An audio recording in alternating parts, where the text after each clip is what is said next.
اعوذ باللہ من الشیطان الرجیم بسم اللہ الرحمن الرحیم ان اللہ وملائکتہ یصلون علی النبی یا ایہا الذین آمنوا صلوا علیہ وسلموا تسلیما اللہم صلی علی سیدنا و نبینا و شفیعنا و مولانا محمد وعلی آل محمد وبارک وسلم۔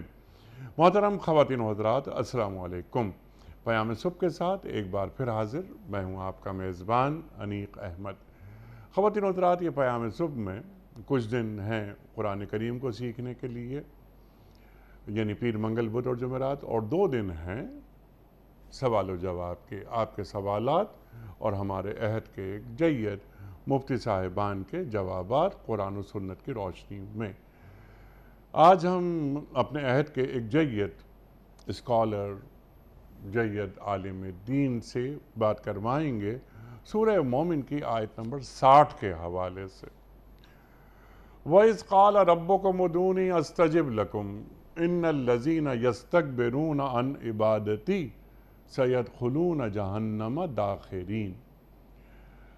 اللہ فرما رہا ہے کہ تم مجھ سے دعا مانگو، مجھے پکارو، میں تمہاری دعائیں قبول کروں گا۔ جو لوگ تکبر میں آ کر میری عبادت سے، یہ دعا کو عبادت میں شامل کیا گیا کہ جو میری عبادت سے منہ موڑتے ہیں وہ ضرور ذلیل و خوار ہوں گے اور میں انہیں جہنم میں داخل کر دوں گا۔ خواتین و حضرات، کیا ہماری زندگیوں میں دعائیں شامل ہیں جس طرح ہونی چاہیے تھی؟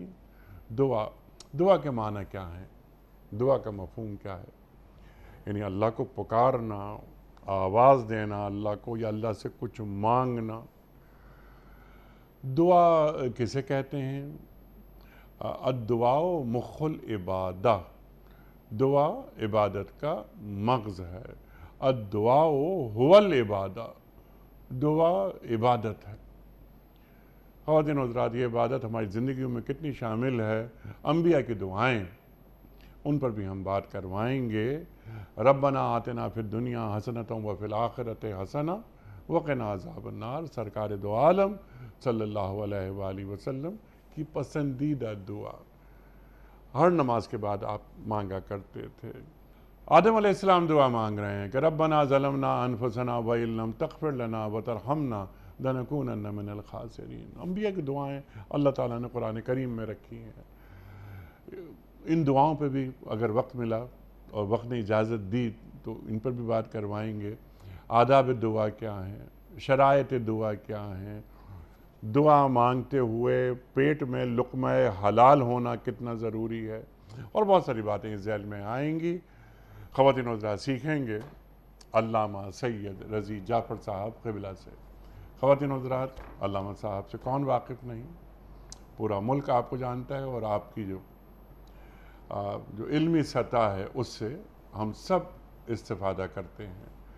علامہ صاحب کو خوش آمدید کہتے ہوئے پروگرام کا آغاز اللہ تعالیٰ کے بابرکت نام سے، سورہ مومن اور آیت نمبر 60۔ اعوذ باللہ من الشیطان الرجیم، بسم اللہ الرحمن الرحیم۔ وَقَالَ رَبُّكُمُ ادْعُونِي أَسْتَجِبْ لَكُمْ إِنَّ الَّذِينَ يَسْتَكْبِرُونَ عَنْ عِبَادَتِي سَيَدْخُلُونَ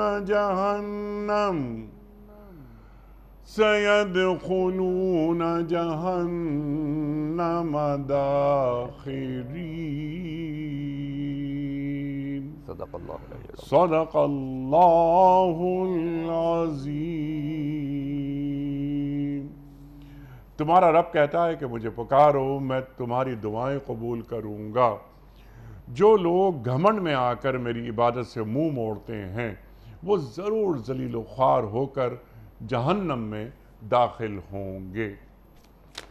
خواتین و حضرات، اس سے پہلے کہ ہم رکھیں آج کے پروگرام کے حوالے سے پہلا سوال، قبلہ علامہ سید رضی جعفر صاحب کی خدمت میں اس سے قبل کل کے پوچھے گئے سوال کا درست جواب اور آج کا سوال آپ کی خدمت میں۔ کل کا سوال یہ تھا کہ مسلمانوں نے کس سنہ ہجری میں مکہ مکرمہ فتح کیا تھا؟ درست جواب 8 سنہ ہجری میں۔ آج کا سوال نوٹ فرما لیجئے، وہ کون سی قوم ہے جس کو اللہ تعالیٰ نے قرآن پاک میں سب سے زیادہ نافرمان قرار دیا ہے؟ قوم بنی اسرائیل، قوم سمود یا قوم نوح؟ جو درست جواب آپ سمجھتے ہوں روانہ فرمائیے۔ ہمارے فون نمبرز ہیں 0092213452709۔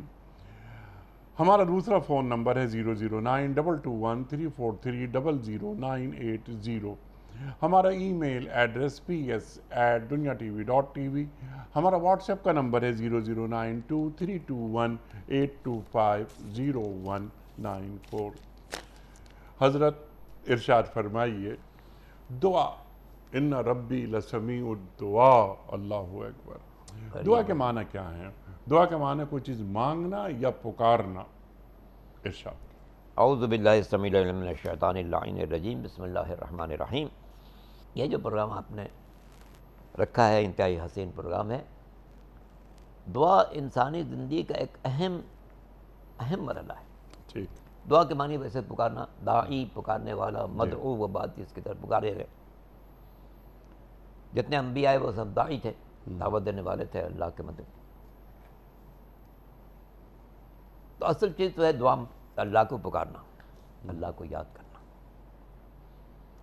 کمال بندگی یہ ہے کہ انسان کبھی اللہ سے غافل نہ ہو، زبان سے بھی پکارے، دل سے بھی پکارے۔ اور اسی لیے آپ نے اس آیت میں پڑھا کہ جو لوگ اس سے انحراف کرتے ہیں جہنم میں ذلیل و خوار ہو کے جائیں۔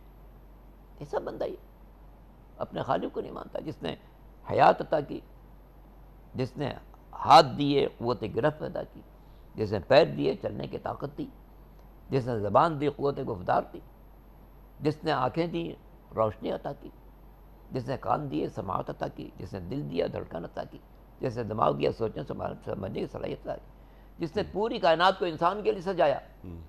یہ دریا انسان کے لیے، یہ سمندر انسان کے لیے، یہ آبشار انسان کے لیے، یہ پہاڑ انسان کے لیے، روز و شب کا نظام انسان کے لیے، میووں کا پکنا انسان کے لیے، پھولوں کی مہک انسان کے لیے، پھلوں کی مٹھاس انسان کے لیے۔ یہ پوری کائنات کو سجانے کے بعد انسان کو پیدا کیا گیا ہے، اور قدرت نے کہا کہ انی جاعل فی الارض خلیفہ، میں زمین میں نمائندہ بنانے والا ہوں۔ اور یہ نمائندہ اتنا محترم کہ اذا نفخت فیہ من روحی فقعوا لہ ساجدین، جب میں اپنی اس میں روح پھونک دوں تو تم سب سجدگار ہو جانا۔ اللہ۔ اور یہ سجدہ اس قدر ناگزیر کہ جس نے آج سجدہ کیا اس کے ماضی کا ہر سجدہ قابل قبول، جس نے آج سجدے سے انحراف کیا اس کے ماضی سے کوئی سجدہ قابل قبول نہیں رہا۔ فخرج، نکل جا۔ ہزاروں سال سجدے کرنے والے نہیں، وہ سجدہ نہیں چاہیے جو تم چاہتے ہو، وہ سجدہ چاہیے جو ہم چاہتے ہیں۔ سبحان اللہ۔ تو یہ انسان اشرف ہے۔ اب جس انسان کو اللہ نے اتنا نوازا، پوری کائنات کو پیدا کیا، اسی کے خاطر پیدا کیا۔ هو الذی سخر لکم ما فی السماوات وما فی الارض جميعا۔ اے انسان، یہ آسمان و زمین میں جو کچھ ہے سب تمہارے لیے مسخر کیا گیا، سب تمہارے لیے پیدا کیا گیا۔ تو جس انسان کو اللہ نے اتنا شرف عطا کیا، کیا اس کا فرض نہیں کہ اللہ کو یاد کرے؟ دعا اللہ کو یاد کرنے کا نام ہے۔ انسان پکارے، میرے والد جب بھی کوئی مشکل پڑے پکارے۔ تمام انبیاء، تمام مرسلین، تمام ہادیان برحق کے لیے بہترین اسلحہ ان کی دعا ہوتی تھی۔ جناب نوح علیہ السلام 950 برس امت کی نالائقیاں بھی دیکھ رہے ہیں، ان کے مظالم کا سامنا بھی کر رہے ہیں، مگر کلمہ حق پہلے ان کے پاس کیا طاقت تھی؟ سوائے طاقت اللہ کی طاقت کی، دعا۔ اسی طرح ہم تمام انبیاء، جناب ابراہیم علیہ السلام آگ میں ڈال دیے جاتے ہیں مگر مطمئن ہے۔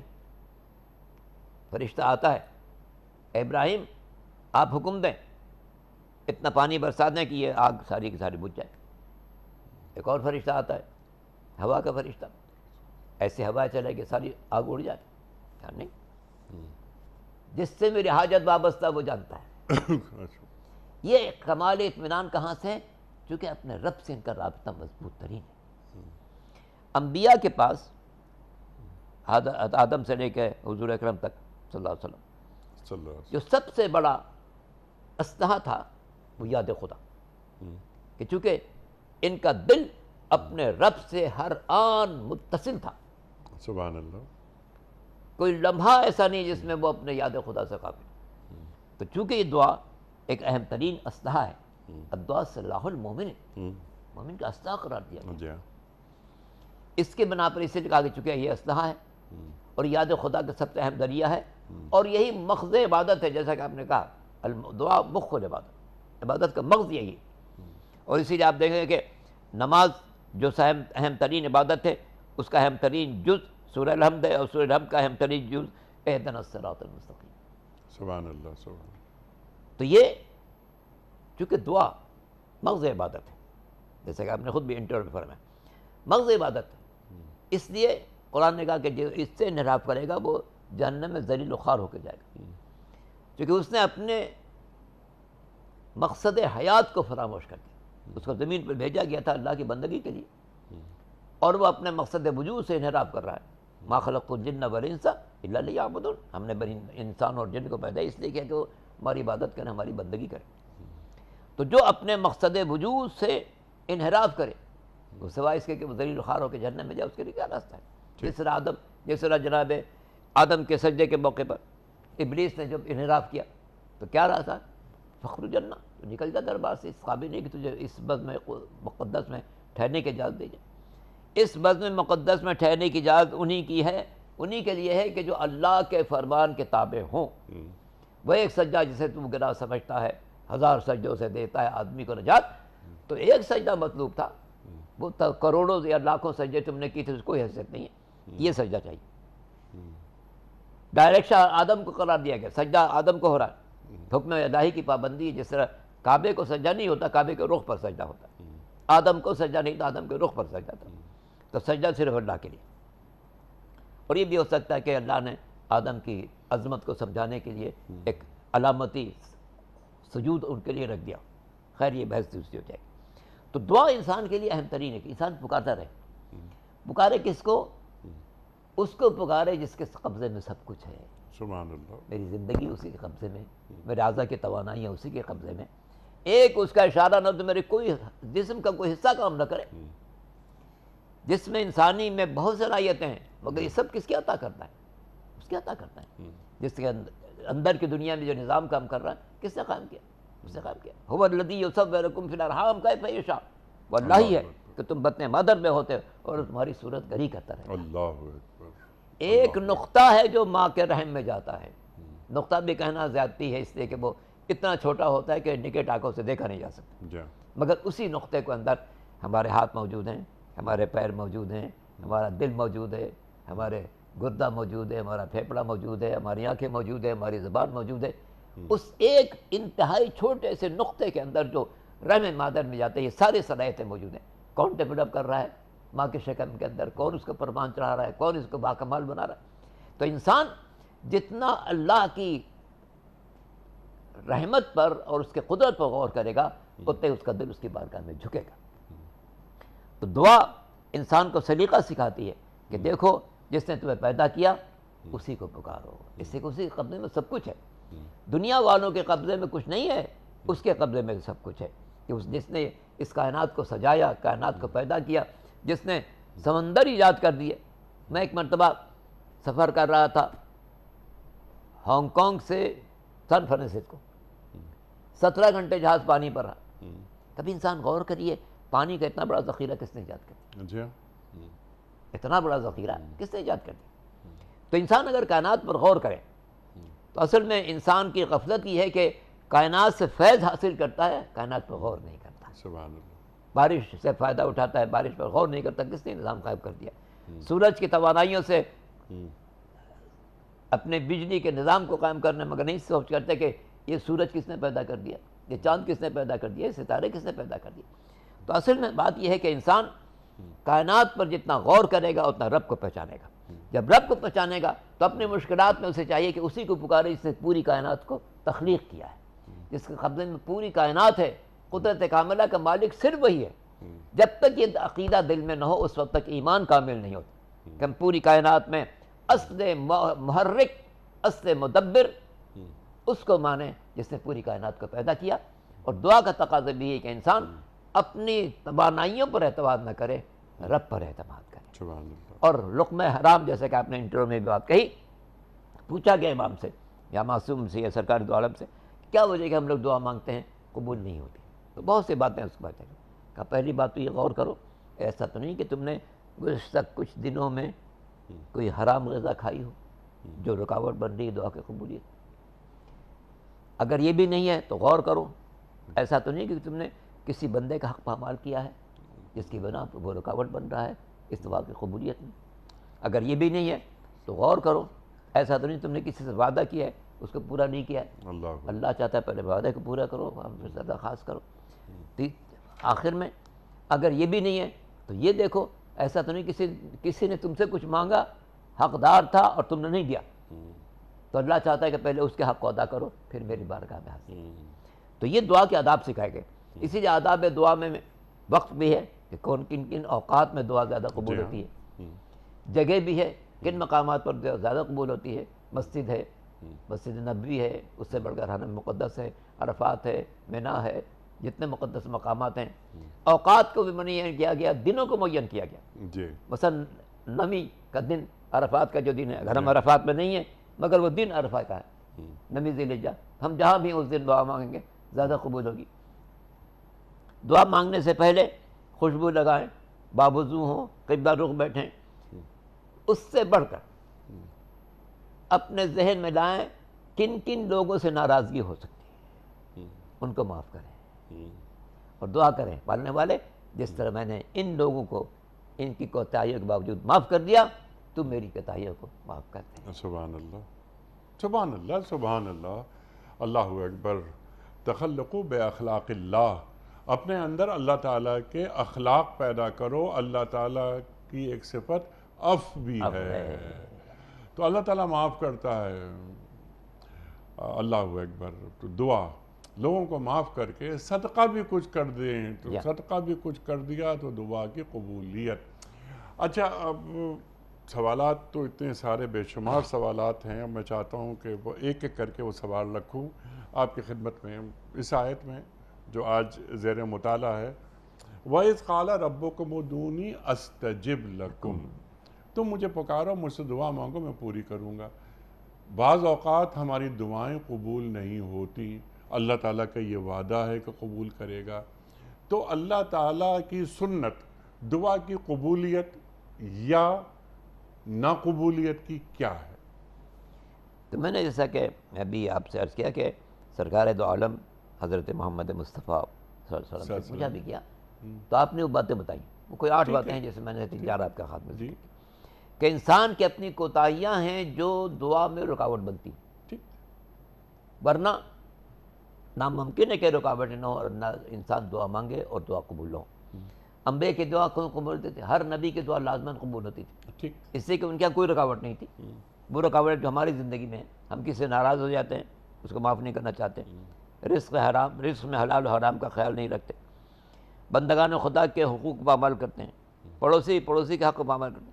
یہ جو انسانی معاشرے میں ہماری معاشرتی خامیاں ہیں، یہ سب سے بڑی رکاوٹ بنتی ہیں دعا کی قبولیت میں. ٹھیک ہے. سبحان اللہ، سبحان اللہ. ذرا سا ہم تھوڑا سا آگے چلتے ہیں. یہ تمام جو تقاضے ہیں وہ ایک بندہ پورے کر رہا ہے، اس کے پیٹ میں حلال ہی جا رہا ہے، حرام کا لفظ اس کے لیے اجنبی ہے.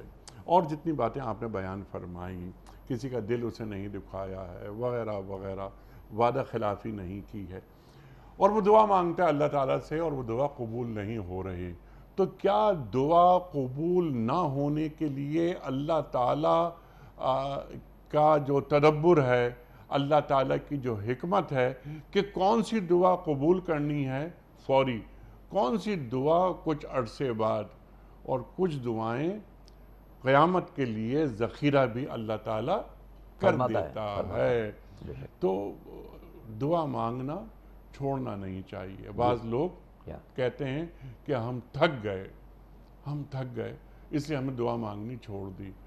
بعض مرتبہ علامہ صاحب، کیا ایسا بھی ہوتا ہے کہ کوئی شخص دعا مانگ رہا ہے اور مسلسل دعا مانگ رہا ہے، اللہ تعالیٰ کو اس کا مستقل دعا مانگنا بہت اچھا لگ رہا ہے، بے شک تو اللہ تعالیٰ اس کی دعا فی الوقت قبول نہیں کر رہا جی ہاں کہ یہ بس مجھ سے دعا مانگتا رہے، میں اس کی دعا مانگنا مجھے بڑا اچھا لگتا جی ہاں ہے۔ یہ احادیث میں موجود ہے کہ بعض اوقات خدا عالم تاخیر اس لیے بھی کرتا ہے کہ بندے کا دعا مانگنا اس کو پسند آتا ہے، بعض اوقات اس لیے بھی کہ بندہ جس ایسی چیز کی دعا مانگتا ہے جو اس کے حق میں نہیں ہوتی۔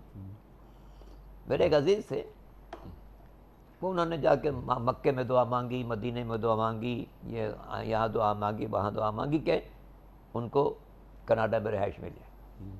خیر ایک بات آیا، دعا قبول ہو گئی۔ اس کے بعد ایک سال کے بعد میری ملاقات ہوئی، کہنے کہ جناب ایسا لگتا ہے کہ اللہ تعالیٰ بعض دعائیں اس لیے بھی قبول کرتا ہے کہ اس کے ذریعے اس بندے کو سزا دے، کیونکہ وہاں جن توقعات کے ساتھ گئے تھے کوئی توقع ان کی پوری نہیں ہوئی تھی۔ جی ہاں، تو اس لیے انسان کو دعا مانگتے وقت ضرور خیال کرنا چاہیے کہ اگر دعا میری قبول نہیں ہوئی تو اس میں کوئی مصلحت ہوگی۔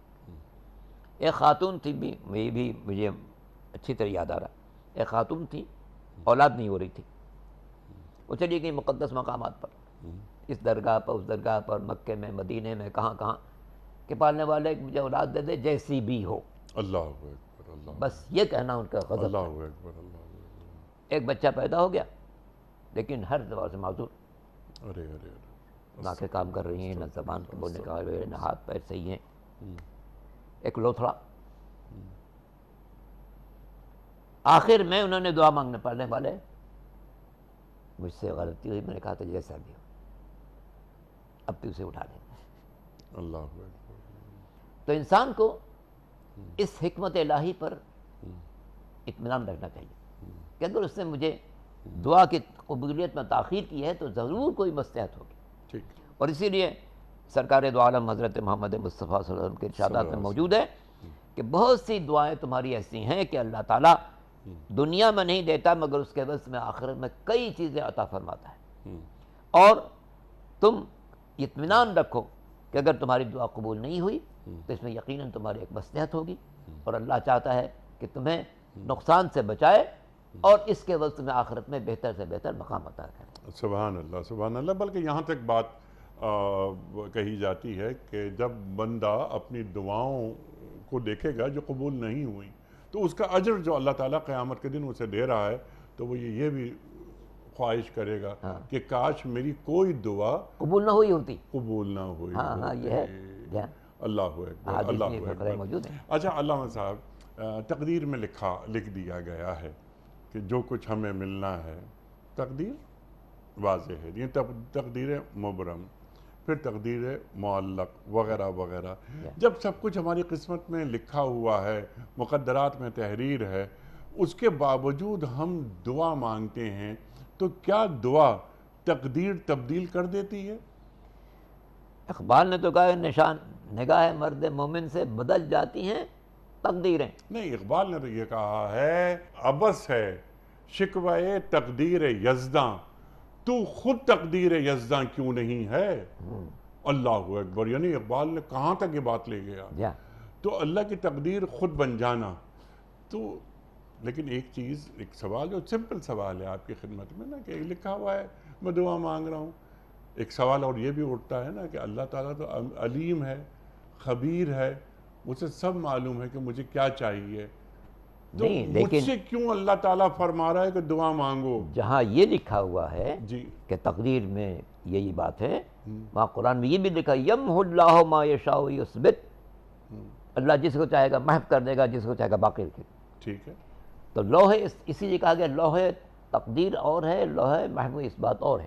ٹھیک، فرشتے معمور ہیں کہ ہماری عمر میں اگر ہماری 30 سال عمر تھی، ہم نے صلہ رحم کرنا شروع کیا، فرشتوں کا حکم ہوتا ہے کہ اس کی 30 سال کی جو عمر ہے اس میں 30 سال اور اضافہ کرو۔ سبحان اللہ، سبحان اللہ۔ اسی طرح سے اگر ہماری 60 سال عمر ہے لیکن ہم نے قطع رحم کرنا شروع کر دیا تو حکم ہوتا ہے کہ اس کی کم کر دو عمر۔ عباسی دور میں ایک حاکم بہت ظالم تھا، اس کے بیٹے نے اس کے ظلم کی بنا پر اپنے باپ کو قتل کرا دیا، کیونکہ وہ سب کو بہت پریشان کر رہا تھا. 6 مہینے کے اندر اس بیٹے کی موت ہوا تھا. پوچھا گیا کہ یہ کیوں ہوا؟ امام سے پوچھا گیا ایسا کیوں ہوا؟ تاکہ اس نے باپ کو قتل کرایا تھا. قطع رحم انسان کی زندگی کو لازماً گھٹا دینے والی چیز ہے. صلہ رحم انسان کی زندگی کو بڑھا دینے والی چیز ہے. سبحان اللہ. تو تقدیر میں 2 چیزیں ہیں، لوح تقدیر، لوح محب اس بات. تقدیر میں یہ بات لکھی ہوئی ہے کہ یہ بندہ اس طرح چلے گا، اس طرح چلے گا، لیکن اگر اس نے نیکی کی راہ اختیار کی تو اس کی عمر میں اضافہ ہوتا چلا جائے گا، بدی کی راہ اختیار کی اس میں کمی ہوتی چلی جائے گی. اسی طرح سے اسی لیے حدیث میں ہے کہ اگر قرآن کی ایک آیت نہ ہوتی جو بندوں کو انتہائی امید افزا ہے، لا تقنطوا من رحمت اللہ. ہاں، لیکن اس کے ساتھ یمحو اللہ ما یشاء اس میں جی جی اللہ محو کرتا رہے گا، بڑھاتا رہے گا. سبحان تم کوشش کرو کہ تمہاری برائیاں محو ہوتی رہے، نیکیاں تمہاری بڑھتی چلی جائیں. سبحان اللہ. سبحان اللہ. تاکہ لوح محو اس بات میں اضافہ ان چیزوں کا ہو جو تمہاری زندگی کا نکھار ہیں، تمہاری زندگی کا شعار ہیں، تمہاری زندگی کی بہار ہیں، جو رب سے تمہارے رابطے کو مسلسل کرتی. تو دعا کے ذریعے انسان اپنے ماضی کی کوتاہیوں کا ازالہ بھی کرا سکتا ہے. اے پالنے والے، میں نے جو گناہ آنکھوں سے کیے ان کو بھی معاف کر دے، میں نے گناہ جو زبان سے کیے ان کو بھی معاف کر دے، میں نے ان گناہوں کو جو میں نے سماعت سے کیے ان کو بھی معاف کر دے، میرے ان گناہوں کو بھی معاف کر دے میں نے ہاتھوں سے کیے ہیں، میرے ان گناہوں کو معاف کر جو پیروں سے کیے ہیں، جو غلط جگہ گیا ہوں، بندگان خدا کو اذیت پہنچائی. یہ تمام باتیں دعا سے تعلق ہے سبحان کہ اللہ. انسان اپنی پوری زندگی کو یاد رکھے. جب سرکار دو عالم مکہ مکرمہ میں تھے صلی اللہ علیہ وسلم، ایک شخص آیا، اس نے کہا کہ اللہ کے رسول، میں یہاں پر کس جگہ دعا مانگوں جو زیادہ قبول ہو؟ تو آپ نے جگہ معین کرنے بات، کس انداز سے مانگوں؟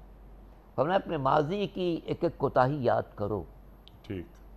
کہاں کہاں تمہاری آنکھوں نے غفلت کی ہے، زبان نے غفلت کی ہے، سماعت نے غفلت کی ہے، ہاتھ پیر نے غفلت کی.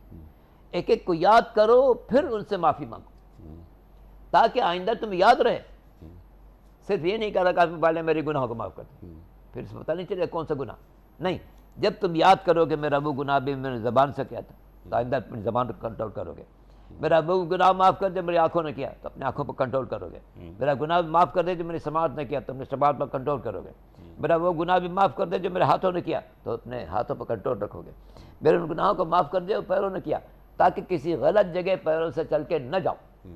تو اپنے تمام اعضاء و جوارح کے ایک ایک بات کو یاد کرو اور پھر خداوند عالم سے درخواست کرو، پالنے والے یہ بھی معاف کر دے، یہ بھی معاف کر دے، یہ بھی معاف کر دے. تو یہ دعا انسان کی ایسی ہے کہ جو اس کے ماضی کو دھو سکتی ہے، مستقبل کو شفاف بنا سکتی ہے. سبحان اللہ. سبحان اللہ. اور جب بندہ یعنی اللہ تعالیٰ کے سامنے ہاتھ اٹھاتا ہے تو اللہ کتنا حیادار ہے کہ ہاتھ واپس کرنے میں اللہ کو حیا محسوس ہوتی ہے. بے شک. وہ تو دعائیں قبول کرتا ہے، بس بندہ پکارے مجھے. اچھا، ایک سوال میں نے درمیان میں یہ بھی رکھا تھا چھوٹا سا کہ اللہ علیم ہے، اللہ خبیر ہے، اللہ سمیع ہے، اللہ بصیر ہے، اللہ کو سب معلوم ہے کہ یعنی میری ضرورتیں کیا ہیں کیا کرنے والا ہوں اور مجھے کیا چاہیے. تو اس کے باوجود اللہ کیوں یہ چاہتا ہے کہ میں اسے پکاروں، اس سے دعا مانگوں؟ چونکہ اس کو بندے کی یہ ادا بہت اچھی لگتی ہے کہ بندہ مجھ سے بندوں کی طرف رخ نہیں کر رہا ہے، مجھ سے دعا کر رہا ہے. ٹھیک ہے. حاکم کے پاس نہیں جا رہا ہے، کمشنر کے پاس نہیں جا رہا ہے، منسٹر صاحب کے پاس نہیں جا رہا ہے، صاحبان اثر رسول کے پاس نہیں جا رہا، میرے پاس آ رہا ہے. سبحان تو یہ اللہ کو یہ ادا بہت پسند آتی ہے کہ وہ غیروں کے پاس جانے کے بجائے رب کی بارگاہ میں. اچھا، یہ بھی تو ہو سکتا ہے کہ وہ منسٹر کے پاس اللہ ہی بھجوا رہا ہو وسیلے کے طور پر کہ تم جاؤ، تمہارا کام، تم نے مجھے پکارا، تم نے مجھ سے رابطہ مگر قائم اس کو کیا. دیکھنا پڑے گا کہ اس کو پورا اعتماد اللہ کی رضا پر ہے یا اس منسٹر صاحب کے حکم پر ہے. سبحان اللہ. سبحان اللہ. جو اللہ سے تعلق ہے، ایک لا ہوتی ہے کہ میرے مالک تو اس کے دل میں ڈال دے کہ وہ میرا کام کرتے. یہ تو انسان کے ایک ایمان کے اخلاص کی علامت ہے. میرے مالک میں فلاں کے پاس جا رہا ہوں، میرا کام رکا ہوا ہے تو اس کے دل میں ڈال دے میرا کام کرتے. یا کسی ڈاکٹر کے پاس جا رہے ہیں، پالنے والے تو اس ڈاکٹر کو یہ فہم عطا کر کے میرے مرض کو سمجھے اور مجھے صحیح دوا تجویز کرے.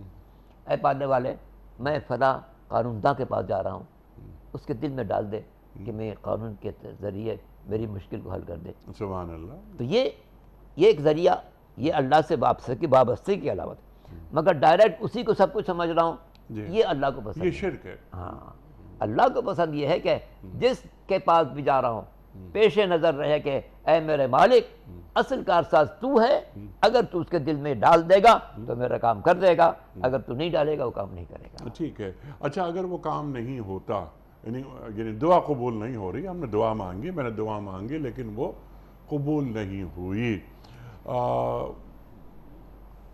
حضرت علی علیہ السلام کا ایک قول مجھے یاد آتا ہے کہ اے میرے مالک، میں دعا مانگتا ہوں، وہ قبول ہو جاتی ہے تو مجھے بڑی خوشی ہوتی ہے کہ اے اللہ میری مرضی پوری ہو گئی. دعا مانگتا ہوں، وہ قبول نہیں ہوتی تو مجھے زیادہ خوشی ہوتی ہے کہ اے رب تیری مرضی پوری ہو گئی. بہت عمدہ ہے. تو سبحان اللہ. اپنے معاملات اس کے سپرد کر دو. امری الی اللہ. بس اصل بات یہ فوض امر اللہ، ان اللہ بصیر بالعباد. اللہ اکبر. بہت زیادہ دیکھتا ہے اپنے بندوں کو. اس لیے جو مسئلہ پیش آئے، زندگی کی مشکلات ہوتی رہتی انسان کو، اللہ اکبر. اللہ کے سپورٹ کر دے اور کہے ان فوض امر اللہ ان اللہ بصیر بالعباد. میں اپنے معاملے کو اللہ کے سپورٹ کر رہا ہوں، اس سے کہ میں کسی اور کے سپورٹ نہیں کر رہا ہوں، کسی حاکم کے سپورٹ نہیں کر رہا، منسٹر کے سپورٹ نہیں کر رہا، بندگان خدا میں صاحبان زر کے سپورٹ نہیں کر رہا ہوں. فوض امر اللہ، میں اپنے معاملے کو اللہ کے سپورٹ کرتا ہوں، جیسا کہ انبیاء نے کیا، اولیاء نے کیا، اوصیاء نے کیا، کہ اپنے معاملے کو اللہ کے سپورٹ کیا. دنیا کی طاقت ہے، رب کی طاقت سب سے بڑا. اللہ اکبر. اللہ اکبر.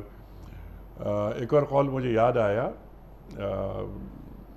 حضرت علی علیہ السلام کا کہ مجھے اس شخص پہ بڑی حیرت ہوتی ہے کہ جس کے والدین زندہ ہیں اور وہ لوگوں سے دعا کی درخواست کر رہا ہے. چونکہ ماں باپ کی دعا اپنے اولاد کے حق میں بہت زیادہ مؤثر ہوتی ہے. ماں باپ کی دعا اولاد کے حق میں اور اولاد کی دعا ماں باپ کے حق میں بہت مؤثر ہوتی ہے. اس لیے حکم دیا گیا کہ ان سے دعا کراؤ، کسی اور سے دعا کرانے کے بجائے ماں باپ سے کہو وہ تم کو دعا کریں. اسے صحیفہ سجادیہ میں دونوں قسم کی دعائیں موجود ہیں کہ اولاد ماں باپ کے لیے کس طرح دعا مانگے اور ماں باپ اولاد کے لیے کس طرح دعا. اللہ اکبر. اللہ اکبر. وہ قرآن ہمیں بار بار سکھا رہا ہے، رب ارحمہما کما ربیانی صغیرا، اور پھر یہ کہ ربنا ھب لنا من ازواجنا وذریاتنا قرۃ اعین. اللہ آپ کو کہتے ہیں ربنا آتنا فی الدنیا حسنۃ وفی الآخرۃ حسنۃ وقنا عذاب النار. یہ جامع ترین دعاؤں میں سے. سبحان اللہ. سبحان اللہ. اب یہ انبیاء کی دعائیں جو جس طرف آپ نے اشارہ فرمایا، کتنی، یعنی رب اوزعنی ان اشکر نعمتک التی انعمت علی وعلی والدی وان اعمل صالحا ترضاہ وادخلنی برحمتک فی عبادک الصالحین. تو سلیمان علیہ السلام یہ دعا مانگ رہے ہیں اور ساری دنیا کے بادشاہ ہیں وہ. جی، ساری دنیا کے بادشاہت ملنے کے بعد یہ دعا مانگ رہے ہیں، پالنے والے مجھے توفیق دے کہ میں تیرا شکر ادا کروں اور میں اپنے ماں باپ کا شکر ادا کروں. جی. تو یعنی ماں باپ پر جو اللہ تعالیٰ کے احسانات ہوتے ہیں اس کا شکر بھی اولاد کے لیے ضرور ہوتا ہے کہ وہ ادا کرے. ان کا شکر ادا کرنے سے نعمتوں میں اضافہ ہوگا. وعدہ لئن شکرتم لازیدنکم. تم شکر ادا کرو گے ہم نعمتوں میں اور اضافہ کر دیں گے. اللہ اکبر. اللہ اکبر. اچھا علامہ صاحب، بہت سارے اوقات ہوتے ہیں، مقامات کی آپ نے بات فرمائی، لیکن اوقات ہیں بہت سارے. ابھی تکبیر ہو رہی ہے نماز کے لیے، تو اس وقت مانگے جانے والی دعا وہ اللہ ضرور قبول کرتا ہے. بے شک. اذان کے وقت دعا مانگے ضرور قبول ہوگی. بارش کے وقت دعا مانگے. روزہ جب آدمی کھولتا ہے اس وقت کی دعا بہت اس وقت کی دعا. اللہ اکبر. روزہ شروع کر رہا ہے اس وقت کی دعا، روزہ ختم ہو رہا ہے اس وقت کی دعا، بارش کے وقت کی دعا. یہ اوقات ہیں جس میں خاص انسان پر اللہ کی رحمت نازل ہوئی ہے. سبحان اللہ. اوقات میں نماز صبح پڑھ کے دعا، جی، طلوع آفتاب ہو رہا ہے اس وقت دعا، سبحان اللہ. آفتاب غروب ہو رہا ہے اس وقت دعا. یہ وہ دعا ہے جن میں بہت اہمیت ہے، اور ان سب میں بڑھ کر تہجد کے وقت کی دعا. تہجد کے وقت کی دعا غیر معمولی دعا ہے. اس سے کہ تہجد نہیں نافلۃ لک عسیٰ ان یبعثک ربک مقاما محمودا. یہ نماز تہجد وہ ہے جو سرکار پر ایک اضافی نافلہ فرض کیا گیا. عسیٰ ان یبعثک ربک مقاما محمودا، کہ اللہ تعالیٰ تمہیں مقام محمود پر پہنچانے والا ہے۔ اللہ اکبر۔ تو یہ تہجد کی نماز جہاں رزق میں اضافے کا سبب بنتی ہے، جہاں چہرے پر نورانیت کا سبب بنتی ہے، وہاں قبولیت دعا کے اہم ترین اوقات میں سے تہجد کا وقت ہے کہ جس میں ساری دنیا سو رہا ہے، یہ بندہ اپنے رب سے مناجات کر رہا ہے، ماننے والے میری حاجتیں پوری کرنا، مجھ سے راضی ہو جائے، میری کوتاہیوں کو معاف کر دے۔ تو اس لیے ان بندوں کی بڑی تعریف کر کے مستغفرین بالاسحار، اللہ سحر اکبر، کے وقت اللہ اٹھتے ہیں، اکبر۔ اللہ سے مغفرت کی دعا مانگتے ہیں۔ تو اس سے اندازہ ہوتا ہے کہ نگاہ قدرت میں ان اوقات کی خاص اہمیت ہے تاکہ انسان اپنی جو باتیں ہیں اس وقت کرے جب ایک ماحول پرسکون ہے، اللہ کا بندہ جاگ رہا ہے، دوسرے لوگ سو رہے ہیں، اس وقت التجا کر رہا ہے میرے مالک میری کوتاہیوں کو معاف کر دے، مجھے اپنا بنا لے۔ سب سے بڑی بات یہ ہونی چاہیے کہ انسان دعا کرے، اے میرے مالک مجھے اپنا بنا لے۔ اللہ اکبر، اللہ اکبر، اللہ اکبر، اللہ اکبر۔ اور یہ تہجد میں مانگے جانے والی دعائیں یا وہ سرگوشیاں جو بندہ کر رہا ہے، وہ سرگوشیاں آسمانوں تک جاتی ہیں نا۔ یقینی بات ہے۔ اللہ اکبر۔ اور سرکار دو عالم تو صلی اللہ علیہ وسلم دعا کے لیے اتنی دیر کھڑے رہتے تھے کہ پاؤں پر ورم پڑ جاتے تھے، جی حتیٰ کہ قدرت کہنا پڑا تاہا ما انزلنا علیک قرآن تشقی، میرے بندے میں نے قرآن اسی تو نہیں چل کے اپنے آپ کو مشقت میں ڈال، یا ایھا المزمل قم اللیل الا قلیلا، اے میرے چمڑی اوڑھنے والے بندے راتوں کو اٹھ مگر تھوڑی دیر آرام کر۔ یہ کمال بندگی ہے کہ ایک بندہ اللہ کی اتنی عبادت کرے کہ خالق کچھ کہے میرے مالک میرے بندے اب تجھے آرام کی بھی ضرورت ہے۔ اللہ اکبر، اللہ اور یہ سرکار دو عالم ہے۔ وَلَقَدْ كَانَ لَكُمْ فِي رَسُولِ اللَّهِ أُسْوَةٌ حَسَنَةٌ، جی ہاں، تمہارے رسول کی زندگی بہترین نمونہ عمل ہے۔ سرکار دو عالم نے اتنی عبادت کی کہ اللہ کو کہنا پڑا کچھ آرام کرو، جی ہاں، تو حضور کے سچے امتی کا تقاضا بھی یہ کہ اتنی عبادت کرے کہ حق عبادت ادا ہو جائے۔ سبحان اللہ، سبحان اللہ۔ علامہ صاحب، دعا سے پہلے درود شریف اور دعا کے بعد درود شریف، کیا دعا کی قبولیت کی ضمانت نہیں ہے؟ یقیناً حدیث میں بات موجود ہے کہ جب تین چیزیں اللہ کے پاس پیش کی جائیں گی، پہلے درود، بیچ میں دعا، آخر میں درود، تو یہ نہیں ہو سکتا اللہ پہلی اور آخری کو قبول کرے اور بیچ والے کو چھوڑ دے، چونکہ درود وہ عبادت ہے جو لازماً قبول ہوگی۔ اللہم صلی علی محمد و آل محمد، پڑھنے والے درود نازل فرما حضور پر۔ تو جب انسان اپنی دعا میں پہلے بھی درود پڑھے گا، آخر میں بھی درود پڑھے گا، بیچ میں اپنی حاجت طلب کرے گا، تو ناممکن کہ اللہ پہلی اور آخری قبول کر لے اور بیچ والی کو چھوڑ دے۔ اس لیے کہا گیا کہ نہیں، جو بھی دعا مانگنی ہو اس میں پہلے درود سرکار دو عالم کے لیے، آخر میں بھی درود، بیچ میں اپنی التجا۔ سبحان اللہ، سبحان اللہ۔ اچھا علامہ صاحب، عام طور پہ یہ ہوتا ہے کہ جب بندہ کسی پریشانی میں مبتلا ہو جاتا ہے تو اسی وقت وہ دعا کی طرف جاتا ہے، اور اگر وہ خوشحالی چل رہی ہے، بڑا اطمینان بخش ماحول ہے کہ تو وہ دعا وغیرہ، اللہ سے رجوع، ہاتھ پھیلانا، اس طرف ذرا اس کی رغبت کم ہو جاتی ہے۔ تو کیا اللہ سے دعا مانگنا ایک مسلسل عمل کا نام ہے؟ ہاں یقیناً، جہاں تک مجھے یاد آتا ہے کہ حدیث میں یہ بات موجود ہے کہ خوشحالی میں بھی اللہ سے دعا مانگتے رہو تاکہ جو آنے والی مشکلات کا دور ہے اس کو وہ ازالہ کر دے۔ اللہ اکبر، یہ مقدمہ بن جائے گا، یہ جو آپ اس وقت دعا مانگیں اپنی خوشحالی کے زمانے میں، یہ مقدمہ بن جائے گا کہ جب آزمائشیں آنے والی ہیں ان کو وہ روک دے گا۔ چونکہ دعا جو ہے، جیسا کہ ہم نے احادیث میں یہ بات پڑھی، دعا اس پریشانی کو بھی دور کر دیتی ہے جو آ چکی ہو، اور اس پریشانی کو بھی دور کر دیتی ہے جو آنے والی۔ ٹھیک ہے۔ اس لیے دعا ہمیشہ مانگتے رہنا چاہیے انسان کو، اٹھتے بیٹھتے سوتے جاگتے ہر موقع پر اپنے رب کی دعا کریں۔ اور اسی لیے خاصان خدا کی خصوصیات میں عمل کیا کہ سوتے وقت دعا مانگ کے سوئیں گے، اٹھتے وقت پہلے دعا مانگیں گے، سبحان اللہ، تاکہ زندگی کا آغاز بھی دعا سے ہو، اختتام حیات بھی انشاءاللہ۔ سبحان اللہ، سبحان اللہ۔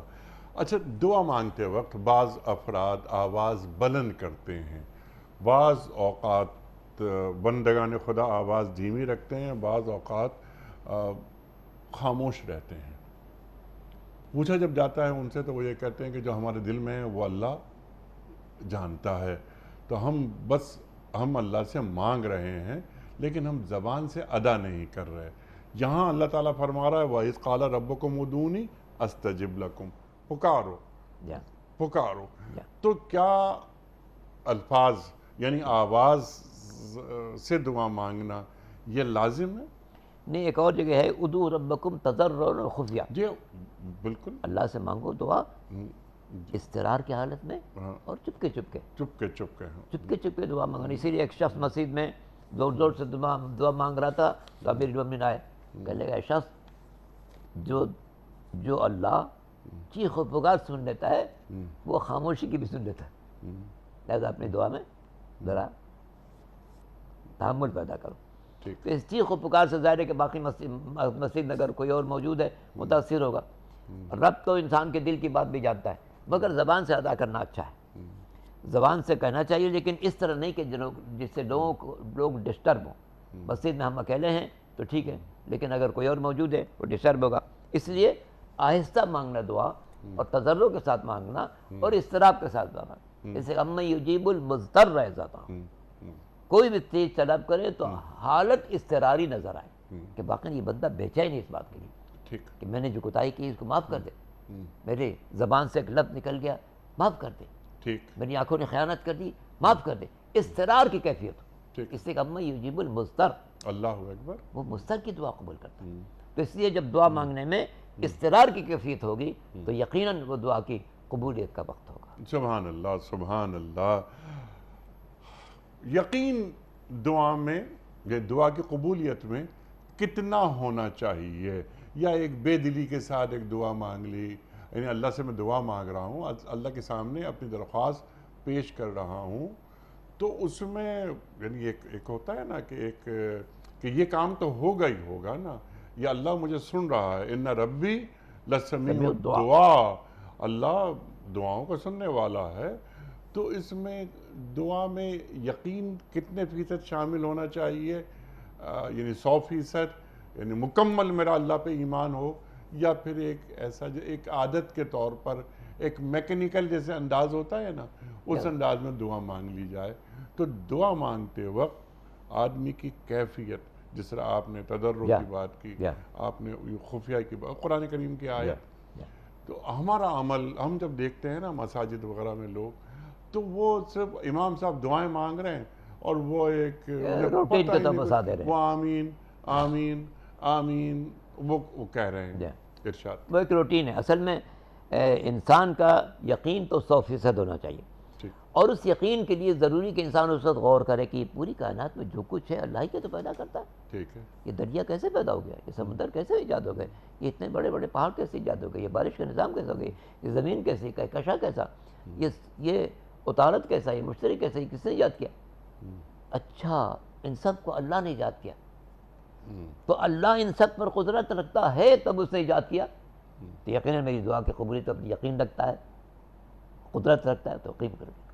تو اس لیے اللہ پر یقین کے لیے بھی کائنات پر جتنا انسان جتنا غور کرے گا اتنے ہی اللہ کی قدرت پر اس کا اطمینان ہوگا، اور جب قدرت پر یقین رکھ کے دعا مانگے گا تو یقین اس کی دعا قبول ہوگی. سبحان اللہ. یقین لازم. لیکن وہ اللہ پر یقین وہ مطلوب ہے، یہ ٹالنے والا انداز نہ ہو. اچھا، آخری بات ٹو ڈوز کے حوالے سے وہ بھی آپ ضرور فرما دیجئے. نصیحت جو ناظرین ہیں ہمارے، ان کو آخر میں آپ ضرور نصیحت کیجئے کہ دعا اپنی زندگی میں یعنی کس طرح شامل کریں، اور دعا کا ہماری زندگیوں میں کیا کردار ہوتا ہے. جی ہاں، میں یہی بات عرض کرنا چاہوں گا کہ ہم پیش نظر رکھیں کہ جو اللہ کے بارگاہ میں سب سے مقرب بندے تھے وہ کتنی زیادہ دعا مانگتے تھے. جی ہاں.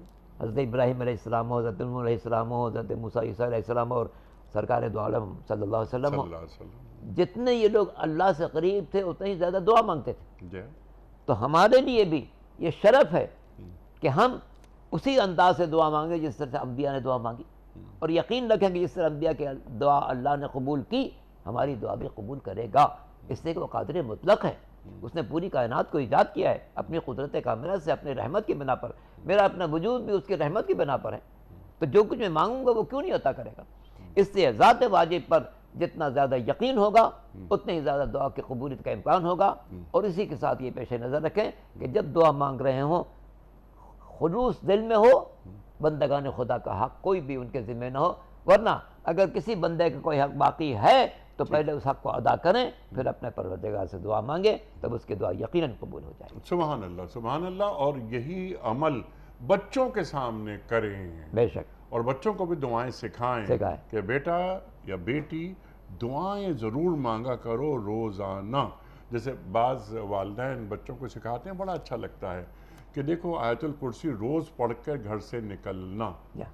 بہت سارے بچے ہم دیکھتے ہیں کہ وہ آیت الکرسی ضرور پڑھتے ہیں، نکلتے ہیں، تو یقیناً آیت الکرسی کی تو بہت اہمیت ہے، تحفظ ہے۔ تو دعا مانگنا، اور دعا کیا کرتی ہے؟ بچوں کو یہ بتا دیا جائے کہ بندے کو خالق سے جوڑتی ہے۔ جتنا اس سے رابطہ نزدیک ہوگا اتنی زندگی میں نکھار آ جائے گا۔ سبحان اللہ۔ تو کبھی بھی اس رابطے کو منقطع نہیں ہونے دیں، کمزور بھی نہ ہونے دیں۔ سبحان اللہ، کمزور بھی نہ ہونے دیں۔ سبحان اللہ، سبحان اللہ۔